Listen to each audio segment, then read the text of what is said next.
Allah Subhanahu wa taala. Posone dhewe alhamdulillah sampun kula lampahi lek jenengan dereng poso ora kuat ya kudu tika wedok disaur kanthi wajib. Jangan aja sampai sembrono sahur beras yang sing rasa.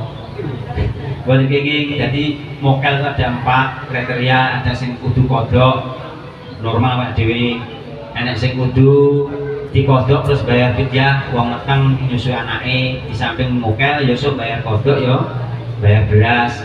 Enek sing bayar beras tok niku sinten kangge wong sepuh sing mboten kiat blas poso, utawa wong mboten sepuh tapi lorone nggak bisa diharapkan sembuhnya, maka cukup bayar fidyah beras 1 mud on.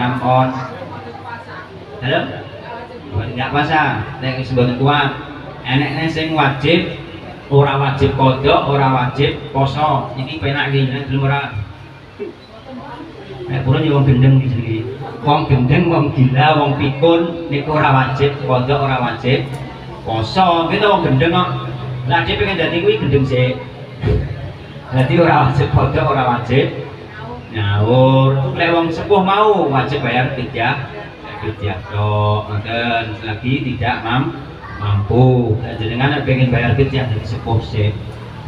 Kamila tetep wajib bayar kok kodok poso. Orang nglampati kula panjenengan sing nglampahi tarawih bisa menuju panjenengan nglampahi mugi iki diterapi kali Allah Subhanahu wa taala. Kabare tarawih iki cepet apa kalem?